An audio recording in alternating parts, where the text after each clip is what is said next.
Welcome student. আজকে আমি আলোচনা করব ভারতের প্রধানমন্ত্রী সম্পর্কে। ভারতের শাসন ব্যবস্থা এবং রাজনৈতিক ব্যবস্থাতে প্রধানমন্ত্রী প্রকৃত ক্ষমতার অধিকারী। প্রধানমন্ত্রী কেন্দ্রীয় সরকারের মূল ব্যক্তিত্ব, কেন্দ্রীয় সরকারের মূল ক্ষমতা তার হাতে ন্যস্ত। প্রধানমন্ত্রী সম্পর্কে আমি একটি ভিডিও দিয়েছি এর আগে। সেটা হলো প্রধানমন্ত্রীর নিয়োগ সংক্রান্ত, প্রধানমন্ত্রীর রাষ্ট্রপতির পরামর্শদাতা হিসাবে ভূমিকা, মন্ত্রিসভার নেতা হিসাবে, দলের নেতা হিসাবে প্রধানমন্ত্রীর ক্ষমতা এবং কার্যাবলী নিয়ে আলোচনা করে একটা ভিডিও দিয়েছি। আজকের গুরুত্বপূর্ণ আলোচনা প্রধানমন্ত্রী সম্পর্কে। প্রধানমন্ত্রী ভারতবর্ষে কেন এত গুরুত্বপূর্ণ? প্রধানমন্ত্রী ভারতে সংসদীয় শাসন ব্যবস্থাকে গ্রহণ করা হয়েছে বলে প্রধানমন্ত্রীর ক্ষমতা এত ব্যাপক। ইংল্যান্ডের সংসদীয় গণতন্ত্রকে ভারতবর্ষ গ্রহণ করেছে। ইংল্যান্ডের সংসদীয় গণতন্ত্রে রাজা বা রানী নিয়মতান্ত্রিক শাসক, তার নামেই প্রকৃত ক্ষমতা ন্যস্ত আছে মন্ত্রিসভা তথা ক্যাবিনেটের হাতে তথা প্রধানমন্ত্রীর হাতে। এটাকে অনুসরণ করে ভারতীয় শাসন ব্যবস্থাতে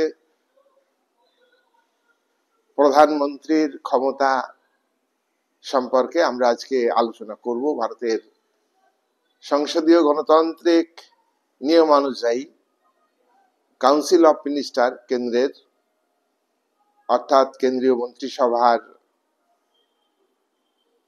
নেতৃত্বে বিরাজমান সূর্য হিসাবে ভারতীয় গণতন্ত্রে প্রধানমন্ত্রী অবস্থান করেন। প্রধানমন্ত্রী তিনি ভারতের কেন্দ্রীয় শাসন ব্যবস্থার, সর্বভারতীয় শাসন ব্যবস্থার মধ্যমণি। ভারতের সংবিধানে প্রধানমন্ত্রীর ক্ষমতা কার্যাবলী সম্পর্কে তেমন ভাবে কিছু আলোচনা করা হয়নি। তবে 74 মেন ধারা আর 1 হলো উপধারা বা সাব আর্টিকেল।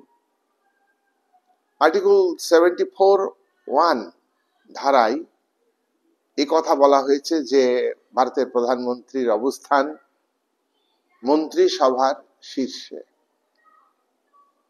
প্রধানমন্ত্রীকে মন্ত্রিসভার মধ্যমণি, প্রধানমন্ত্রী সমপর্যায়ভুক্ত ব্যক্তিদের মধ্যে অর্থাৎ মন্ত্রিসভার মন্ত্রীদের মধ্যে তিনি অগ্রগণ্য, তিনি এগিয়ে আছেন।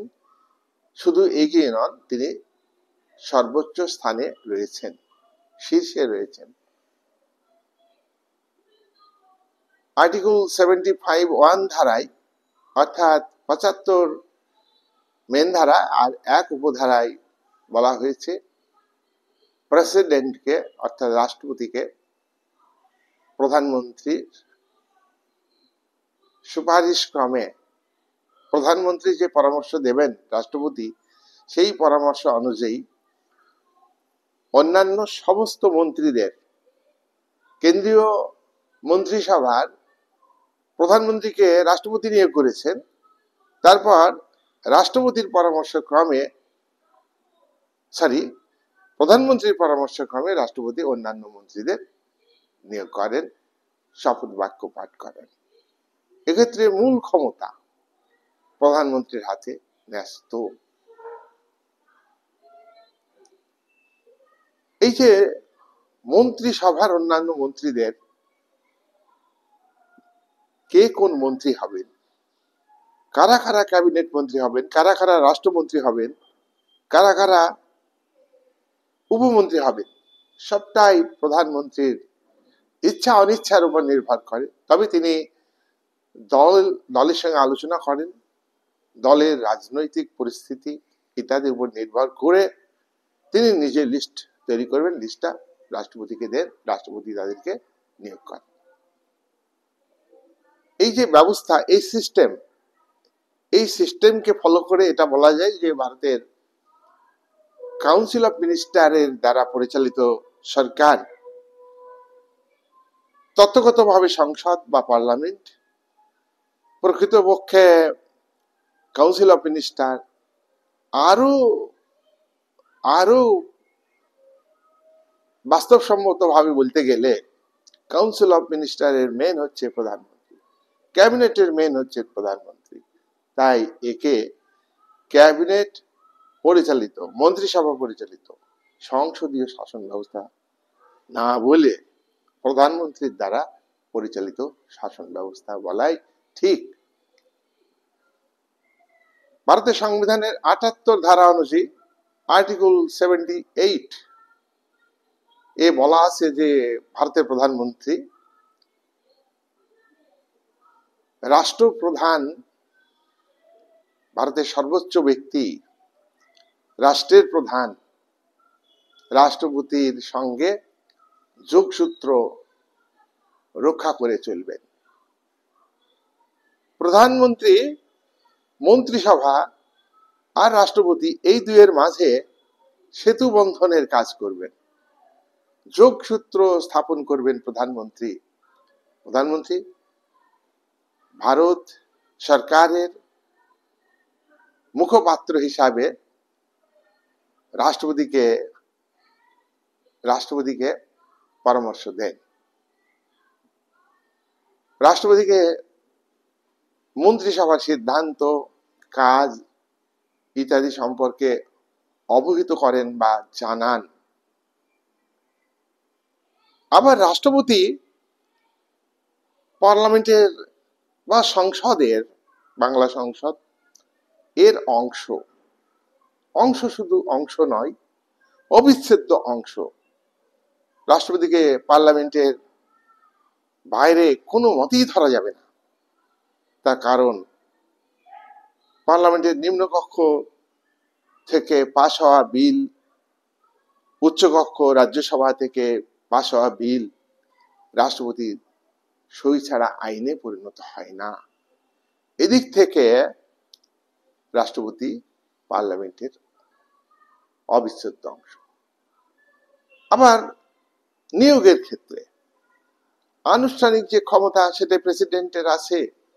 প্রেসিডেন্ট কে বাদ দিয়ে মন্ত্রিসভার মন্ত্রীরা আনুষ্ঠানিকভাবে নিযুক্ত হতে পারবেন না, ঠিক করেন প্রধানমন্ত্রী, আনুষ্ঠানিকভাবে নিযুক্ত হতে পারবেন না। সাধারণ নির্বাচনের পর, লোকসভা নির্বাচনের পর প্রথম অধিবেশনে সভাপতিত্ব করেন প্রেসিডেন্ট। এখানে প্রধানমন্ত্রী সভাপতিত্ব করতে পারবেন না। তাহলে আমরা এটা দেখতে পাচ্ছি প্রাইম মিনিস্টারের গুরুত্বপূর্ণ ভূমিকা আছে ভারতীয় সংসদীয় গণতন্ত্রে। তত্ত্বগতভাবে পার্লামেন্টের বা সংসদের অবিচ্ছেদ্য অংশ রাষ্ট্রপতি, আর সরকারের প্রকৃত ক্ষমতা, মূল ক্ষমতা প্রধানমন্ত্রীর হাতে ন্যস্ত। প্রধানমন্ত্রী, ভারতের প্রধানমন্ত্রী সরকারের কোন এমপি, মেম্বার অফ পার্লামেন্ট, সরকারের কোন লোকসভার মন্ত্রী বা মেম্বার দুর্নীতিগ্রস্ত হলে প্রধানমন্ত্রীকে সরকারের মুখপাত্র হিসাবে দায়িত্ব নিতে হয়। এই দুর্নীতিকে সামাল দিতে হবে, আর দুর্নীতি যদি না করে থাকেন তাহলে তার জবাব দেবেন প্রধানমন্ত্রী। 1976 সালে 42তম সংবিধান সংশোধন, এটা খুব গুরুত্বপূর্ণ সংশোধন। এই সংশোধনে ভারতের অনেক কিছু পরিবর্তন হয়েছে।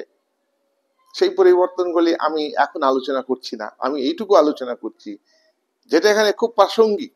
কি প্রাসঙ্গিক? যে প্রধানমন্ত্রীর ক্ষমতাকে 42 অ্যামেন্ডমেন্টের মাধ্যমে, 42তম সংবিধান সংশোধনের মাধ্যমে প্রধানমন্ত্রী ক্ষমতাকে বৃদ্ধি করে। এখন এই সময় প্রধানমন্ত্রীর মন্ত্রিসভার মন্ত্রীরা, এমনকি তার দল শ্রীমতী ইন্দিরা গান্ধী প্রধানমন্ত্রীর বিপক্ষে ছিল। সেই জন্য এই অ্যামেন্ডমেন্টের মাধ্যমে একটা বিরাট পরিবর্তন শ্রীমতী ইন্দিরা গান্ধী করেছিলেন। প্রধানমন্ত্রীর পদকে, প্রধানমন্ত্রীর ক্ষমতাকে বৃদ্ধি করেছে সরকারের মুখপাত্র হিসাবে। 1978 সালে 44 অ্যামেন্ডমেন্ট অর্থাৎ 44তম সংবিধান সংশোধনের মাধ্যমে জনতা গভর্নমেন্ট, জনতা সরকার, কোয়ালিশন গভর্নমেন্ট, এই গভর্নমেন্টের প্রধানমন্ত্রী ছিলেন মোরারজি দেশাই। প্রধানমন্ত্রীর পদকে শক্তিশালী করা হয়েছে। পরবর্তীকালে ইন্দিরা গান্ধী ক্ষমতায় এসে প্রধানমন্ত্রীর পদকে আরো বেশি শক্তিশালী করা হয়েছে, প্রধানমন্ত্রীর ক্ষমতাকে বৃদ্ধি করা হয়েছে। ভারতের প্রধানমন্ত্রী লোকসভায় যে দল এককভাবে নিরঙ্কুশ সংখ্যাগরিষ্ঠতা অর্জন করবে, এখন বর্তমানে 543 জন নির্বাচিত সদস্য, 543 জন সদস্য 543টা কেন্দ্র থেকে, নির্বাচনী কেন্দ্র থেকে নির্বাচিত হয়ে আছে। এর অর্থে করলে 272 হলেই একক নিরঙ্কুশ সংখ্যাগরিষ্ঠতা হয় একটা দলের পক্ষ থেকে। কিন্তু ভারতবর্ষের গণতন্ত্রে মোর্চা সরকার বহুবার গঠিত হয়েছে। 1978 সালে কেন্দ্রে বিভিন্ন দল মিলে সরকার গঠিত হয়েছে। এই সরকার সংখ্যাগরিষ্ঠতার অভাবে 2.5 বছর পরে ভেঙে গেছে। চৌধুরী চরণ সিং তিনি প্রধানমন্ত্রী হয়েছে। তিনি 6 মাস পরে পদত্যাগ করেন। ইন্দিরা গান্ধী নির্বাচন হয়েছে। 80 সালে নির্বাচনে এককভাবে শ্রীমতী ইন্দিরা গান্ধীর দল সংখ্যাগরিষ্ঠতা অর্জন করেছে। তারপর ইন্দিরা গান্ধীর পরে 1985 সালে ইন্দিরা গান্ধী গুলিতে নিহত হলে তার বড় পুত্র রাজীব গান্ধী, তিনি ভারতবর্ষের একক সংখ্যাগরিষ্ঠ দলের প্রধানমন্ত্রী হয়েছে। বাকি এই যে সময়গুলো 89 থেকে 2014 পর্যন্ত এককভাবে কোনো একটা দল নিরঙ্কুশ সংখ্যাগরিষ্ঠতা অর্জন করতে পারে। এই সমস্ত কোয়ালিশন গভর্নমেন্ট বলা হয়, কয়েকটা দল মিলে সরকার তৈরি হয়েছে। UPA 1, UPA 2, United progressive alliance UPA. Manmohan UPA 1 এ প্রধানমন্ত্রী, ইউপিএ 2 মনমোহন সিং প্রধানমন্ত্রী। 2014 সালের নির্বাচনে NDA, national Democratic alliance, NDA, বিজেপির নেতৃত্বে সরকার গঠিত হয়েছে। কিন্তু বিজেপি এককভাবে নিরঙ্কুশ সংখ্যাগরিষ্ঠতা অর্জন করেছে। 2019 সালে বিজেপি এককভাবে নিরঙ্কুশ সংখ্যাগরিষ্ঠতা অর্জন করতে পেরেছে। 2024 সালে নির্বাচনে বিজেপি 241টা পেয়েছে, 272 পায়নি, এককভাবে নিরঙ্কুশ সংখ্যাগরিষ্ঠতা। যাই হোক, এই যে পাঁচমিশালী দলের নেতা, যে কোনো একটা দলের নেতা, বিভিন্ন দল ঠিক করবে এই নেতা প্রধানমন্ত্রী হবে। এটা স্পষ্টভাবে আমাদের বুঝতে হবে যে একটা দল লোকসভা নির্বাচনে এককভাবে নিরঙ্কুশ সংখ্যাগরিষ্ঠতা অর্জন করলে সেই দলের প্রধানমন্ত্রীর ক্ষমতা বেশি হবে। আর যখনই পাঁচমিশালি কয়েকটা দল মিলিয়ে, যেমন আমি বললাম UPA 1, UPA 2, NDA, national Democratic alliance যে গভর্নমেন্ট বর্তমানে আছে, এটা কোয়ালিশন গভর্নমেন্ট আছে, কিন্তু এনডিএর আগের দুটো টার্মে বিজেপি এককভাবে নিরঙ্কুশ সংখ্যাগরিষ্ঠ দল ছিল। তাহলে তখন যে প্রাইম মিনিস্টারের রোল, একই ব্যক্তি আজকের পাঁচমিশালি সরকারের এনডিএ জোটের যে কোনো একটা দলের নিরঙ্কুশ সংখ্যাগরিষ্ঠতা পায়নি, বিজেপি পায়নি, এই দলের সরকার প্রধানমন্ত্রী সরকারের মুখপাত্র হিসাবে অপেক্ষাকৃত দুর্বল। প্রধানমন্ত্রীকে দায়িত্ব দিতে হবে তার দলের জনপ্রিয়তা অর্জন করতে, প্রধানমন্ত্রীকে দায়িত্ব নিতে হবে জনগণকে খুশি করার। ভারতীয় জনগণের 140 কোটি মানুষের ভরসা, আশা ভরসার স্থল হলো প্রধানমন্ত্রী। তার দায়িত্ব অনেক বেশি।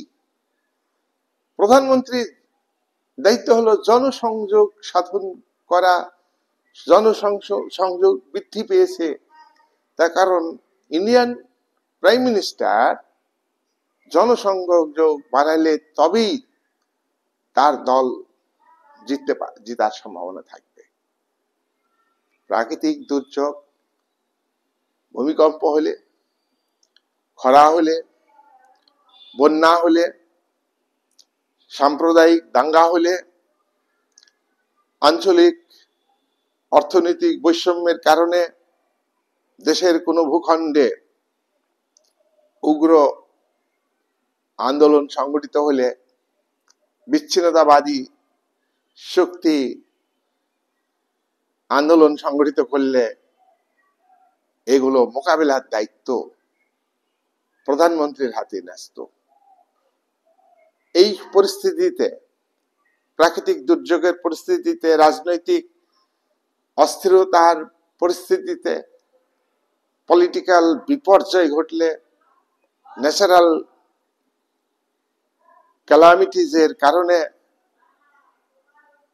দুর্বিষহ জীবন চলে আসলে ভারতবর্ষের মানুষের কাছে প্রধানমন্ত্রীকে সেই পরিস্থিতিতে সবকিছুকে মোকাবেলা করতে হয়, দায়িত্ব পালন করতে হয়, তার দায়িত্ব বেড়ে যায়।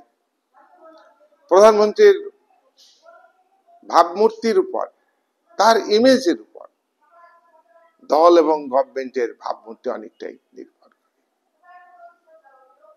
যে কোনো সরকারের, ভারতের প্রধানমন্ত্রীর ক্ষেত্রে ভারতের জনগণ কিন্তু প্রধানমন্ত্রীর নামটা আগে জানেন। ভারতের সংসদীয় গণতন্ত্রে রাষ্ট্রপতির নামমাত্র শাসক রাষ্ট্রপতি, তার প্রকৃত ক্ষমতা নেই। সরকারের মূল ক্ষমতা প্রধানমন্ত্রী, তাই প্রধানমন্ত্রীর সম্পর্কে জনগণের একটা ধারণা থাকে।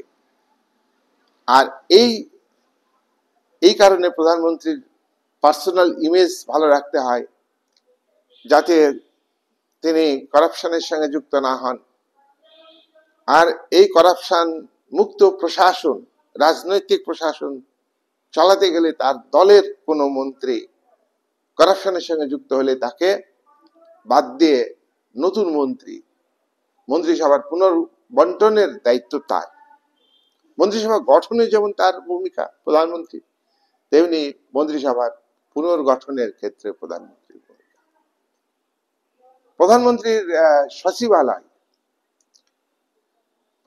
সচিবালয় রয়েছে। প্রধানমন্ত্রী রাজনৈতিক ব্যক্তিত্ব, প্রধানমন্ত্রী জনপ্রতিনিধি, প্রধানমন্ত্রী জাতির নেতা। কিন্তু প্রধানমন্ত্রী এবং তার মন্ত্রিসভা যে সিদ্ধান্ত নিবে, executive body, political executive body যে সিদ্ধান্ত নিবে, গভর্নমেন্ট পলিসি নির্ধারণ করবে, সেটাকে বাস্তবে রূপায়িত করে সচিবালয়। প্রধানমন্ত্রীর সচিবালয়ের সঙ্গে মন্ত্রীদের অন্যান্য সচিবালয় বিদেশ সচিবালয়, স্বরাষ্ট্র সচিবালয়,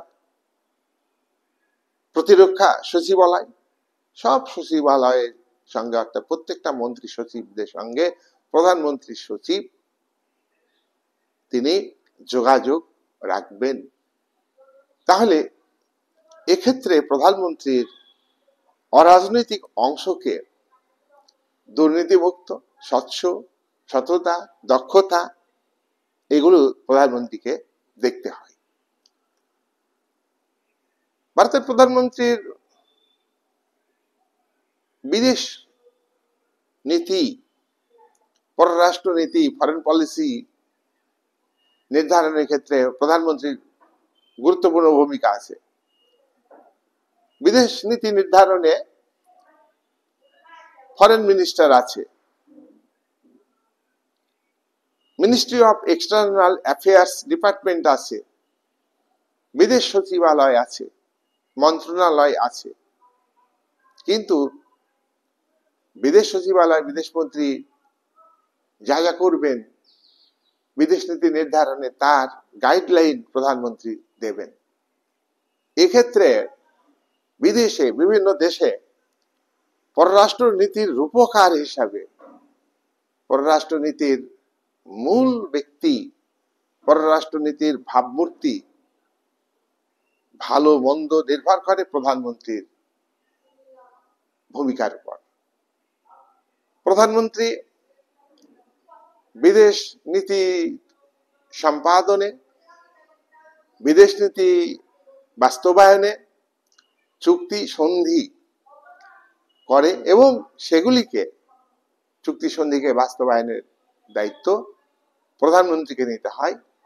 এক্ষেত্রে প্রধানমন্ত্রীর ভূমিকা অত্যন্ত তাৎপর্যপূর্ণ। প্রধানমন্ত্রীর এই তাৎপর্যপূর্ণ ভূমিকাকে স্বীকার করতেই হবে। কূটনৈতিক অবস্থান ভারতের বিদেশের ক্ষেত্রে, ভারতের ভাবমূর্তি ভালো না খারাপ, প্রতিবেশী রাষ্ট্রের সঙ্গে দ্বন্দ্বের ক্ষেত্রে অন্যান্য রাষ্ট্রের সমর্থন পাবে কি পাবে না। 2020 সালে গালওয়ানকে কেন্দ্র করে চীন এবং ভারতের মধ্যে যে বিরোধের সম্পর্ক, যুদ্ধের আবহাওয়া তৈরি হয়, চীন আগ্রাসী নীতি গ্রহণ করে, ভারত সে আগ্রাসী নীতি প্রতিরোধ করতে প্রস্তুত। এক্ষেত্রে ভারতের বৈদেশিক যে অবস্থান কতটা, তা কিন্তু প্রধানমন্ত্রীর ভূমিকার উপরে নির্ভর করে।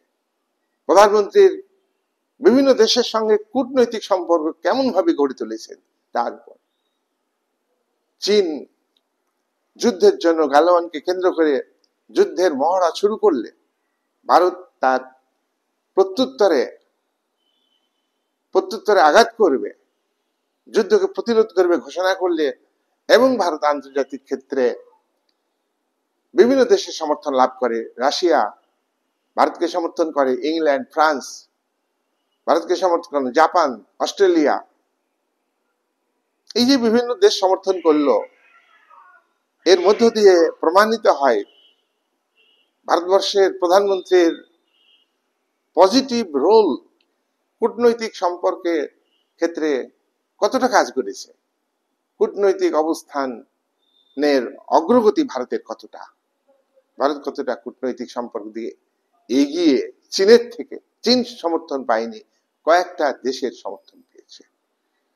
তাহলে এক্ষেত্রে প্রধানমন্ত্রীর ভূমিকা অত্যন্ত তাৎপর্যপূর্ণ। ইউক্রেন রাশিয়ার যুদ্ধে ভারতের অবস্থান,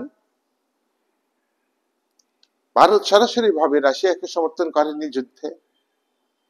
ভারত উভয় দেশের কাছে আবেদন করেছে যুদ্ধ বন্ধের জন্য। আবার ভারত কিন্তু ইউএনওর মিটিং এ ভারত কিন্তু রাশিয়ার বিরুদ্ধে, ইউএনওর সদস্য রাষ্ট্রগুলো 141টা দেশ রাশিয়াকে যুদ্ধ বন্ধের জন্য আবেদন করে বা হুইপ দেয়। এক্ষেত্রে কিন্তু ভারত এই 141 জন সদস্যের মধ্যে না, ভারত নিরপেক্ষতা অবলম্বন করেছে। 35টা দেশ যেমন ভারত সহ নিরপেক্ষ ভূমিকা পালন করেছে। তাহলে এক্ষেত্রে রাশিয়ার সঙ্গে সম্পর্কটা ভালো থাকলো, এটা প্রধানমন্ত্রীর ভূমিকা গুরুত্বপূর্ণ। বিদেশ মন্ত্রীর গুরুত্বপূর্ণ ভূমিকা আছে, ফরেন মিনিস্টারের ফরেন মন্ত্রণালয় এর গুরুত্বপূর্ণ ভূমিকা আছে, তেমনি প্রধানমন্ত্রীর সচিবালয় এবং প্রধানমন্ত্রী তার বিশেষ ভূমিকা এক্ষেত্রে রয়েছে। তাহলে প্রধানমন্ত্রীকে ভারতের আভ্যন্তরীণ রাজনীতির ক্ষেত্রে যেমন গুরুত্বপূর্ণ ভূমিকা পালন করতে হয়, তেমনি বিদেশ নীতি নির্ধারণে আন্তর্জাতিক স্তরে ভারতের অবস্থান, আন্তর্জাতিক সম্পর্ক এবং আন্তর্জাতিক রাজনীতির ক্ষেত্রে ভারতের কূটনৈতিক অবস্থান, কোন দেশের সঙ্গে স্বাভাবিক সম্পর্ক রাখতে হবে, কোন দেশের সঙ্গে শত্রুতামূলক সম্পর্ক তৈরি করতেই হবে, এই সব নির্ভর করে ভারতের প্রধানমন্ত্রীর ক্ষমতা এবং কাজের উপর। ভারতের আভ্যন্তরীণ আইন শৃঙ্খলা রক্ষা, ভারতের ভিতরে ল অ্যান্ড অর্ডার মেনটেন করা, ভারতবর্ষের রাজনৈতিক স্থিরতা বজায় রাখা, ভারতের অর্থনৈতিক, সামাজিক, গণতান্ত্রিক পরিবেশকে বজায় রাখা, পরিকল্পিত অর্থনীতিকে বাস্তবায়িত করা, এই সমস্ত হচ্ছে প্রধানমন্ত্রীর দায়িত্ব, প্রধানমন্ত্রীর কর্তব্য। প্রধানমন্ত্রীর নেতৃত্বে তার পার্টি, দল এবং মন্ত্রীরা ভারতের উন্নয়ন নিয়ে ভাববে, ভারতের জাতি গঠন করবে। জাতি গঠন ভারতের খুব গুরুত্বপূর্ণ বিষয়। ভারতের সামাজিক কুসংস্কার আছে, ধর্মীয় কুসংস্কার আছে, ধর্মীয় গোড়ামি আছে, সাম্প্রদায়িক সম্প্রীতির অভাব আছে, বিচ্ছিন্নতাবাদী শক্তি মাথাচাড়া দেয়, আঞ্চলিক বৈষম্যের, অর্থনৈতিক বৈষম্যের কারণে এই সব বিষয়গুলিকে ভারতের প্রধানমন্ত্রীকে খেয়াল রাখতে হবে, প্রধানমন্ত্রীকে ভাবতে হবে। ভারতের সংবিধানের প্রস্তাবনায় উল্লেখিত ইন্টিগ্রিটির কথা, সংহতির কথা, জাতীয় সংহতি, ঐক্যের কথা। তার কারণ জাতীয় ঐক্য এবং সংহতি গড়ে না উঠলে জাতি গঠিত হয় না। জাতি গঠিত না হলে প্রত্যেক ধর্মের মানুষেরা আগে ধর্মীয় পরিচয় দেবে, কিন্তু তা নয়। প্রধানমন্ত্রীর দায়িত্ব হলো ভারতের 140 কোটি মানুষকে একই জাতির, একই নেশনের অন্তর্ভুক্ত করতে হবে। এটা কিন্তু প্রধানমন্ত্রীর দায়িত্ব। তো যাই হোক, এত কিছু সাংবিধানিক দায়িত্ব, প্রধানমন্ত্রীর ব্যক্তিগত সততা, ব্যক্তিগত দৃষ্টিভঙ্গি, ব্যক্তিগত ব্যক্তিত্ব, তার দক্ষতা, বিচক্ষণতা, দূরদর্শিতা, কর্ম উদ্দীপনা ইত্যাদির উপর প্রধানমন্ত্রীর ক্ষমতা অনেকাংশে নির্ভর করে, প্রধানমন্ত্রীর কার্যাবলী অনেকাংশে নির্ভর করে। প্রধানমন্ত্রী নীতি নির্ধারণে বিশেষ ভূমিকা পালন করবেন, আভ্যন্তরীণ ক্ষেত্রে, পররাষ্ট্র নীতির ক্ষেত্রে, কিন্তু পাশাপাশি সরকারি যে নীতি, কেন্দ্রীয় সরকারের নীতি, সেটা ইমপ্লিমেন্ট করে ব্যুরোক্র্যাট যারা, প্রশাসন, সেই প্রশাসন যাতে দুর্নীতি মুক্ত হয়, করাপশন মুক্ত হয়, আর্থিক দুর্নীতির সঙ্গে যেন যুক্ত না থাকে, এদিকে লক্ষ্য রাখবেন ভারতবর্ষের প্রধানমন্ত্রী। যাই হোক, ভারতবর্ষের প্রধানমন্ত্রীর এত বড় দায়িত্ব আমরা বিভিন্ন পয়েন্টে এর ভিত্তিতে তুলে ধরব, বিভিন্ন আর্গুমেন্ট। 1 নাম্বার, ভারতের প্রধানমন্ত্রী কেন্দ্রীয় সরকারের সব থেকে শক্তিশালী ব্যক্তি। কেন্দ্রীয় সরকারের সব থেকে শক্তিশালী ব্যক্তি ভারতের প্রধানমন্ত্রী। কেন? ভারতের প্রধানমন্ত্রী ভারতের পার্লামেন্টের নিম্নকক্ষ লোকসভার নেতা। ভারতের প্রধানমন্ত্রী লোকসভার নির্বাচনে এককভাবে নিরঙ্কুশ সংখ্যাগরিষ্ঠ দলের নেতা। ভারতের প্রধানমন্ত্রী নিরঙ্কুশ সংখ্যাগরিষ্ঠতা না পেলে কয়েকটা দলের সমন্বয়ে কোয়ালিশন সরকারের নেতা, কোয়ালিশন দলের নেতা। ভারতের প্রধানমন্ত্রী ভারতবর্ষের এবং ভারতীয় জাতির নেতা হলেন প্রধানমন্ত্রী। ভারতের জাতির মুখপাত্র হলেন প্রধানমন্ত্রী। নাম্বার 2, ভারতের প্রধানমন্ত্রী একজন মুখ্য সঞ্চালক, দিক নির্দেশক তার মন্ত্রিসভাতে। কোন মন্ত্রী কিভাবে কাজ করবেন, কোন মন্ত্রী দুর্নীতির সঙ্গে যুক্ত হচ্ছে, তার যে সচিব, ক্যাবিনেট সচিব, প্রধানমন্ত্রীর সচিব, পিএমও প্রাইম মিনিস্টার অফিসের সচিব, সমস্ত ডিপার্টমেন্টের সচিবদের সঙ্গে যোগাযোগ রাখবেন।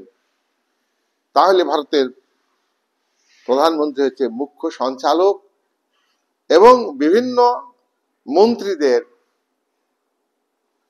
কাজের দিক নির্দেশ করবেন তিনি।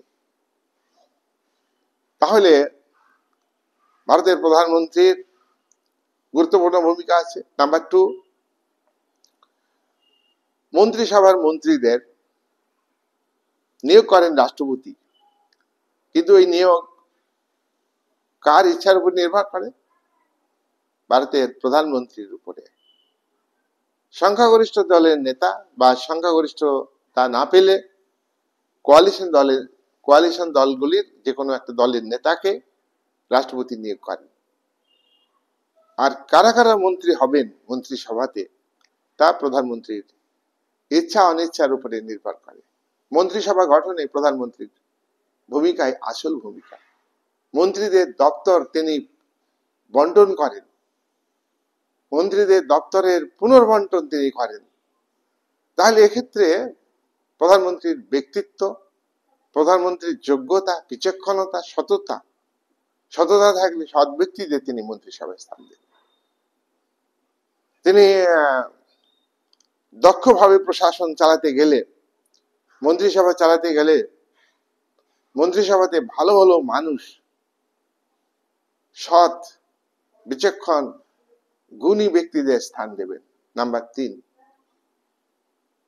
ক্যাবিনেটের বৈঠকে প্রধানমন্ত্রী সভাপতিত্ব করেন। দেখো, লোকসভাতে প্রথম সভাপতি নির্বাচনের পর কে? রাষ্ট্রপতি। আর ক্যাবিনেট গঠিত হয় কাউন্সিল অফ মিনিস্টার, কেন্দ্রীয় সরকারের কাউন্সিল অফ মিনিস্টার, মন্ত্রিসভার মধ্যে মন্ত্রীদের 3টি ভাগে ভাগ করা হয়। 1, ক্যাবিনেট মন্ত্রী। 2, ক্যাবিনেট মন্ত্রীদের সাহায্য করে, তাদের নিয়ে কি তৈরি হয়? উপমন্ত্রী, তারা উপমন্ত্রী। আর ক্যাবিনেটের থেকে অপেক্ষাকৃত কম গুরুত্বপূর্ণ দপ্তরের দায়িত্বপ্রাপ্ত মন্ত্রী, তারা রাষ্ট্রমন্ত্রী। তো এই যে ক্যাবিনেটের মধ্যে আবার কিচেন ক্যাবিনেট আছে, ক্যাবিনেটের রান্নাঘর। ভারতের 20-25 জন নিয়ে ক্যাবিনেট মন্ত্রী। তার মধ্যেও ক্যাবিনেট মন্ত্রীদের মধ্যে প্রধানমন্ত্রী গুরুত্বপূর্ণ বিষয়ে আলোচনা করবার জন্য ক্যাবিনেটের মন্ত্রীদের মধ্যে 3-4 জনকে বেছে নিয়ে তিনি আলোচনা করেন। আলোচনায় বসেন তেনার নিজের অফিসে। এইটাই হলো কিচেন ক্যাবিনেট। আর ক্যাবিনেটের যতগুলি দপ্তর আছে, ক্যাবিনেটে যতগুলি মন্ত্রী রয়েছেন, প্রত্যেকের কাজ আলাদা আলাদা, কিন্তু সব দপ্তরের কাজগুলির মধ্যে সমন্বয় সাধন করার দায়িত্ব হচ্ছে প্রধানমন্ত্রীর। প্রধানমন্ত্রী বিভিন্ন দপ্তরের মধ্যে যোগসূত্র হিসাবে, অর্থাৎ সরকারের যোগসূত্র হিসাবে কাজ করেন।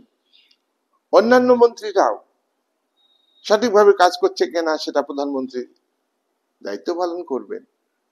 ভারতের সংবিধানের ৭৮ ধারা অনুযায়ী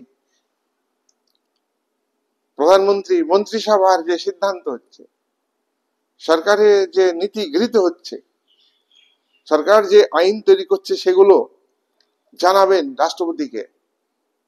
আবার রাষ্ট্রপতি প্রধানমন্ত্রীর কাছ থেকে সরকারের নীতি সম্পর্কে, সরকারের সিদ্ধান্ত সম্পর্কে জানতে পারেন।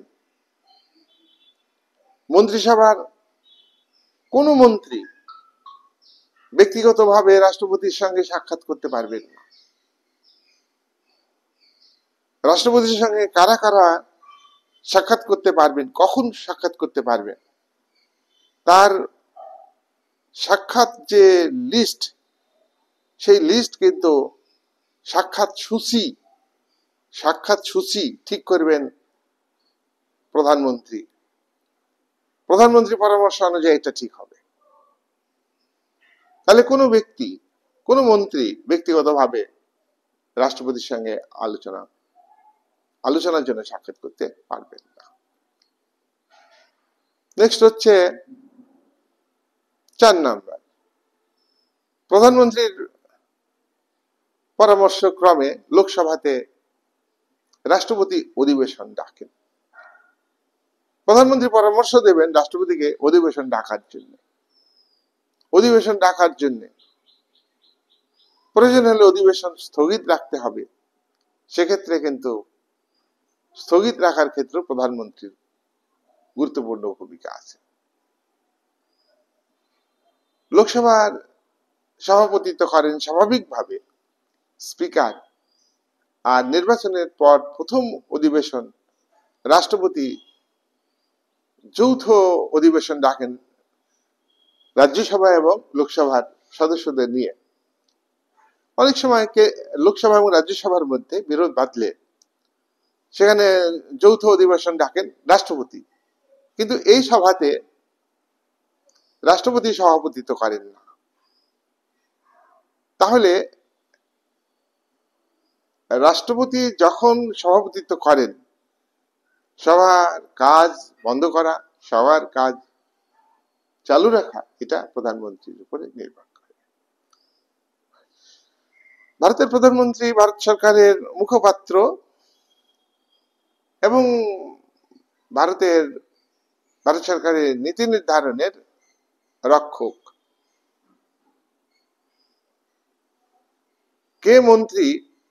কোন মন্ত্রী কি ধরনের কাজ করছেন, সেই কাজের খতিয়ান ঠিকঠাক হচ্ছে কিনা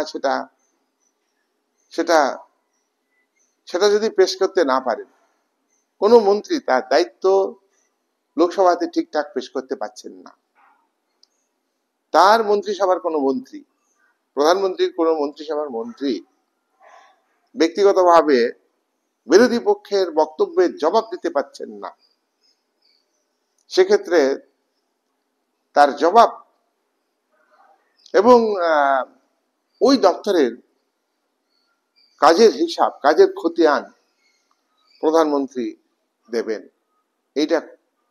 এটা প্রধানমন্ত্রীর দায়িত্ব। প্রধানমন্ত্রী মন্ত্রিসভার সম্মান, মন্ত্রিসভার মর্যাদা, মন্ত্রিসভার ক্ষমতাকে তিনি বজায় রাখবেন। ৫ নাম্বার, ভারতের প্রধানমন্ত্রী জাতির নেতা। ভারত রাষ্ট্র পরিচালনার দিক প্রধানমন্ত্রী তৈরি করেন।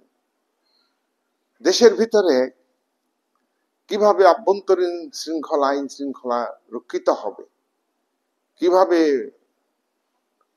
ল্যাক অফ পলিটিক্যাল স্টেবিলিটি, রাজনৈতিক অস্থিরতাকে দূর করবে, সেটা প্রধানমন্ত্রী ঠিক করবেন। আন্তর্জাতিক ক্ষেত্রে প্রধানমন্ত্রীর ভাবমূর্তির উপর ভারতের ভাবমূর্তি নির্ভর করে। এক্ষেত্রে প্রধানমন্ত্রী তার পার্টির সাহায্য পাবেন। ভারতবর্ষের প্রধানমন্ত্রীকে জনগণের কাছে দায়িত্বশীল থাকতে হয়, ভারতের প্রধানমন্ত্রীকে পার্টির কাছে দায়িত্বশীল থাকতে হয়। ভারতবর্ষের প্রধানমন্ত্রী ভারতীয় জাতির নেতা, বিশ্ব পলিটিক্যাল সিস্টেম অর্থাৎ আন্তর্জাতিক সম্পর্ক, আন্তর্জাতিক রাজনীতি, আন্তর্জাতিক ব্যবস্থা বা বিশ্ব ব্যবস্থাতে ভারতের অবস্থান, ভারত সরকারের সিদ্ধান্ত, এইটা কিন্তু প্রধানমন্ত্রীকে দায়িত্ব পালন করতে হয়। এক্ষেত্রে ভারতের প্রধানমন্ত্রী ইউনোতে বিশেষ ভূমিকা পালন করেন। ভারতের প্রধানমন্ত্রী ইউনোতে 2014 সালে ঘোষণা করেন যে সন্ত্রাসবাদ এটা শুধু কোনো একটা দেশের সমস্যা নয়, বিশ্ব রাজনীতিতে এই বক্তব্য স্বীকৃতি পায়। সত্যি তো, এটা আন্তর্জাতিক সম্পর্ক, আন্তর্জাতিক বিষয় সন্ত্রাসবাদ। যদি ভারতবর্ষের প্রধানমন্ত্রী বলতেন 2014 সালে ইউনোর সাধারণ সভার সেপ্টেম্বরের মিটিং এ যে এটা পাকিস্তান সৃষ্টি করে ঠিকই, এ কথা সত্যি কথা, কিন্তু আজকে সন্ত্রাসবাদ সারা পৃথিবীতে ছড়িয়ে পড়েছে। যে দেশ সন্ত্রাসবাদ সৃষ্টি করেছে USA, United states of America, সেই দেশের উপর সন্ত্রাসবাদী গোষ্ঠী ওসামা বিন লাদেন, আল কায়দা গোষ্ঠী, WTC, ওয়ার্ল্ড ট্রেড সেন্টারকে বিমান আক্রমণ করে গুড়িয়ে দিয়েছে, ধূলিসাৎ করে দিয়েছে। হোয়াইট হাউসকে আক্রমণ করার উপক্রম করে আমেরিকা 2001 সালে লাদেনকে ধরার জন্য আফগানিস্তানে লক্ষ লক্ষ সেনা মোতায়েন করেছে। তাহলে তাহলে তাহলে এটা আমেরিকারও সমস্যা। ইংল্যান্ডে সন্ত্রাসবাদী হামলা হয়, ফ্রান্সে সন্ত্রাসবাদী হামলা হয়, ব্যাপকভাবে হামলা হয়।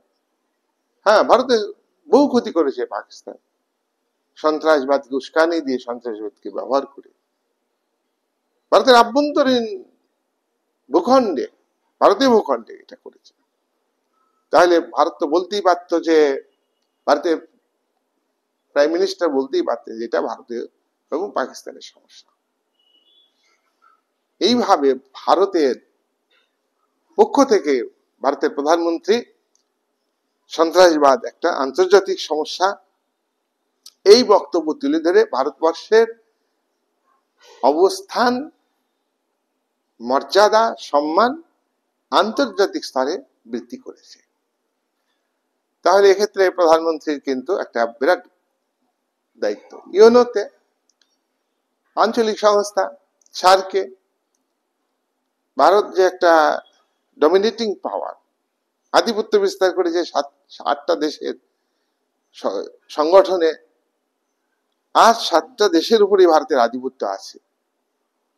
অন্যান্য রাষ্ট্রগুলি নেপাল, ভুটান, বাংলাদেশ, পাকিস্তান, মায়ানমার, আফগানিস্তান, বিশেষ করে পাকিস্তান ভারতের বিরুদ্ধে অভিযোগ করে এইটা দাদাগিরি ফলাচ্ছে। তাহলে সার্কের ক্ষেত্রে প্রধানমন্ত্রীর ভূমিকা, সার্কের মাধ্যমে, আঞ্চলিক সংগঠনের মাধ্যমে ভারতের প্রধানমন্ত্রীর বিরাট ভূমিকা আছে। আসিয়ান, দক্ষিণ এশিয়ার আঞ্চলিক সংগঠন, এখানে প্রধানমন্ত্রীর ভূমিকা আছে। ভারতবর্ষে 1991 সালে বিদেশ নীতিতে ব্যাপক পরিবর্তন আসে। এলপিজি লিবারালাইজেশন, প্রাইভেটাইজেশন এবং উদারীকরণ নীতিকে গ্রহণ করার ফলে, বিশ্বায়ন প্রক্রিয়াকে গ্রহণ করার ফলে গ্লোবালাইজেশন, এলপিজি, জি তে গ্লোবালাইজেশন, এল এ হচ্ছে লিবারালাইজেশন, পি তে প্রাইভেটাইজেশন, এলপিজি গ্রহণ করে দক্ষিণ এশিয়ার সংগঠনে দেশগুলির সঙ্গে এই আসিয়ান সংগঠন, আঞ্চলিক সংগঠনের দেশগুলির সঙ্গে ভারত বাণিজ্যিক সম্পর্ক, আর্থিক সম্পর্ক বৃদ্ধি করেছে।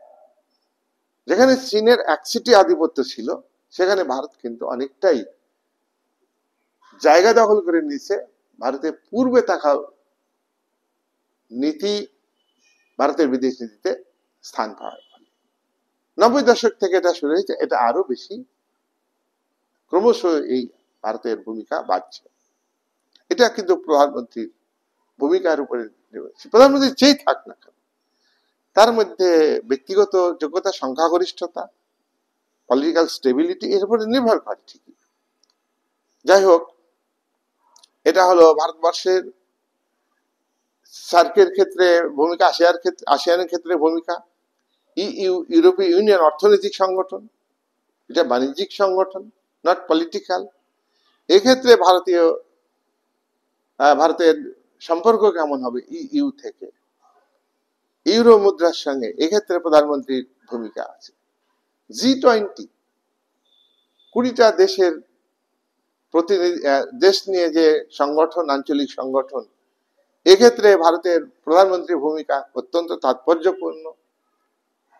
2023-এ দিল্লিতে বৈঠক হয় G20, ভারতের ভাবমূর্তি অনেক বৃদ্ধি পেয়েছে। আফ্রিকার 55টা দেশের প্রতিনিধি এই G20 মিটিং এ উপস্থিত ছিলেন এবং এইসব দেশগুলির মধ্যে সঙ্গে বাণিজ্যিক সম্পর্ক তৈরি হয়েছে, আর্থিক সম্পর্ক তৈরি হয়েছে। এক্ষেত্রে প্রধানমন্ত্রীর একটা বিরাট ভূমিকা আছে। তাহলে ভারতের রাজনীতিতে মানে একদিকে বিরাট ভূমিকা পালন করে, এটা ভারতীয় সংসদীয় গণতন্ত্র না বলে, মন্ত্রিসভা পরিচালিত সরকার না বলে, প্রধানমন্ত্রীর দ্বারা পরিচালিত সরকার, এটা আমরা বলতে পারি। 6 নাম্বার, ভারতের প্রধানমন্ত্রী ডেমোক্রেসির বাহক। ডেমোক্রেসির বাহক কেন? Bharatvarsha Democratic state. তোমরা একথা জানো, ভারতের সংবিধানের প্রস্তাবনাতে ডেমোক্রেসি শব্দটা উল্লেখ আছে। তাছাড়া ভারতবর্ষের ডেমোক্রেসিকে বাস্তবের উপায়িত যে ইলেকশন কমিশন আছে, ভারতের সংবিধানের ধারাতে উল্লেখ আছে। স্বাধীন ও নিরপেক্ষ ভাবে নির্বাচন হবে, কিন্তু ভারতীয় গণতন্ত্র এখনো সেই পর্যায়ে পৌঁছায়নি। ভারত আজকে বিশ্বের সব থেকে বড় গণতান্ত্রিক দেশ।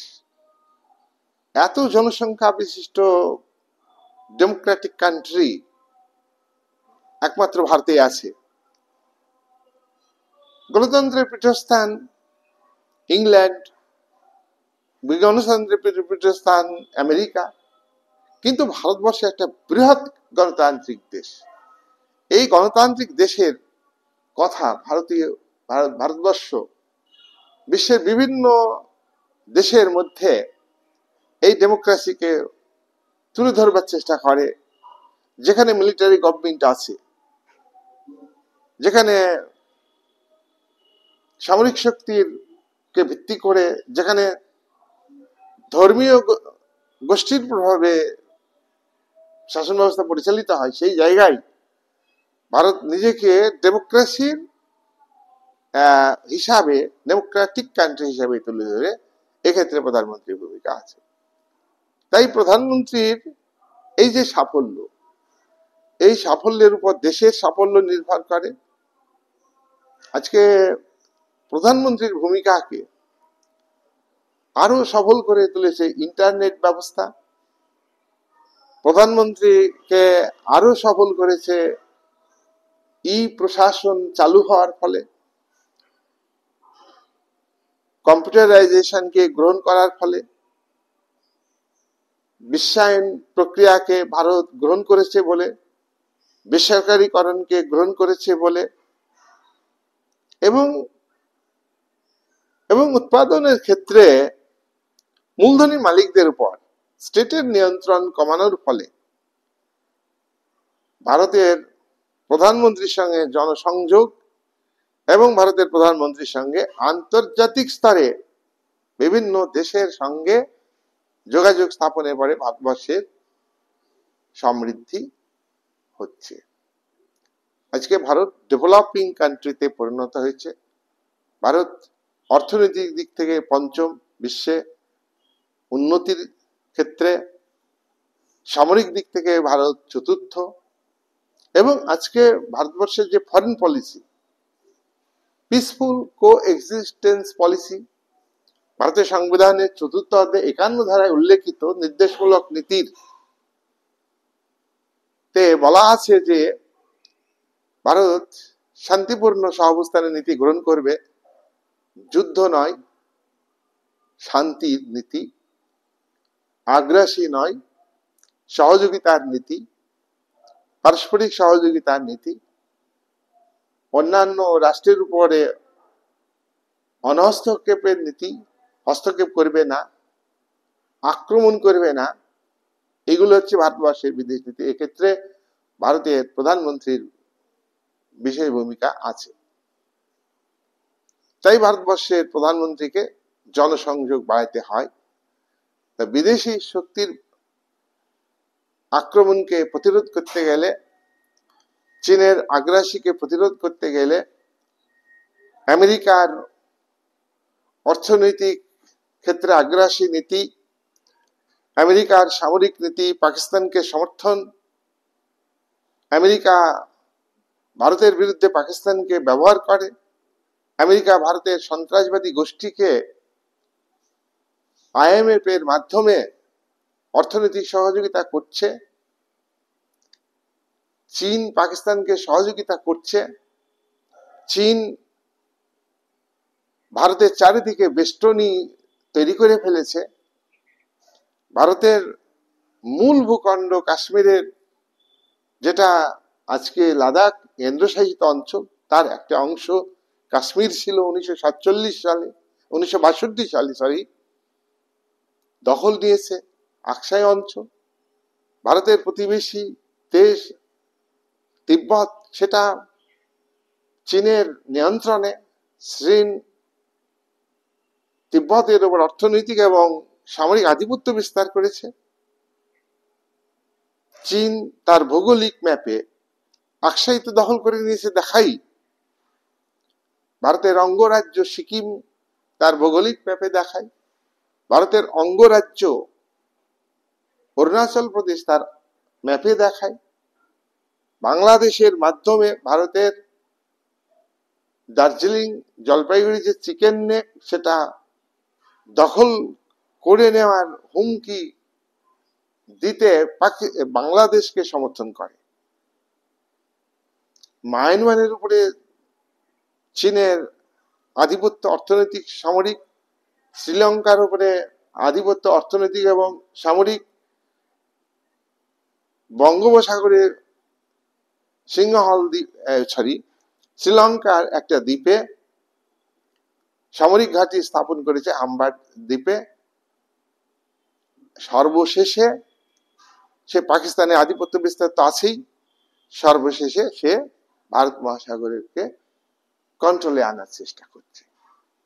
চারিদিকে বেষ্টনী তৈরি করে ফেলেছে ভারতে চায় চীন। এরকম পরিস্থিতিতে প্রধানমন্ত্রীর দায়িত্ব, ক্ষমতা আরো বৃদ্ধি পেয়েছে, মোকাবেলা করতে হবে। তাই ভারতের প্রধানমন্ত্রীকে আরো বেশি ক্ষমতা দিতে হবে। ভারতের সংবিধানে যে ক্ষমতা দেওয়া আছে প্রধানমন্ত্রীকে, তেমন কোনো ক্ষমতা নেই। তাই ভারতবর্ষের আভ্যন্তরীণ ক্ষেত্রে প্রশাসনিক চাহিদা বাড়ছে। আন্তর্জাতিক স্তরে ভারতের উন্নয়নকে অব্যাহত রাখবার জন্য ডেভেলপিং কান্ট্রি হিসাবে ভারতের উত্থান, ভারত যাতে আগামী দিনে সুপার পাওয়ার স্টেটে যেতে পারে, সুপার স্টেটের পাওয়ারের দৌড়ে আছে, চীন আছে, ভারতও আছে, কিছু কিছু বিশেষজ্ঞরা এটা বলে থাকেন। তাহলে সেই জায়গায় দাঁড়িয়ে ভারতের প্রধানমন্ত্রীর ক্ষমতা বাড়ছে। আর দুটো অ্যামেন্ডমেন্ট 1976 সালে 42তম অ্যামেন্ডমেন্টের মাধ্যমে আর 1978 সালে 44 অ্যামেন্ডমেন্টের মাধ্যমে প্রাইম মিনিস্টারের ক্ষমতা বৃদ্ধি করা হয়েছে। ভারতবর্ষের প্রধানমন্ত্রী প্ল্যানিং কমিশন উঠে গেলে 2015 সালে নীতি আয়োগ কমিটি গঠিত হয়েছে। এই প্ল্যানিং কমিটি বাতিল করে যে নীতি আয়োগ কমিটি তৈরি হলো, নীতি আয়োগ কমিটি তৈরি হলো, এর চেয়ারম্যান হলেন প্রধানমন্ত্রী। নীতি আয়োগ হলো ন্যাশনাল ইন্টিগ্রেশন কাউন্সিল, নীতি আয়োগ হলো ইন্টার স্টেট কাউন্সিল, নীতি আয়োগ হলো ন্যাশনাল ওয়াটার রিসোর্স কাউন্সিল, নীতি আয়োগ হলো সাম আদার বডিজ। তাহলে নীতি আয়োগের সভাপতিকে, নীতি আয়োগের সভাপতি হলেন প্রাইম মিনিস্টার। যাই হোক, প্রধানমন্ত্রীর ক্ষমতা, আজকে যে ভিডিও আমি করলাম এটা পার্ট 2 হবে। এরপরে আমি প্রধানমন্ত্রীর উপর আরো 2-1টা ভিডিও দেব, তোমরা দেখতে থাকো। এই বলে আজকে আলোচনা আমি এখানে শেষ করি।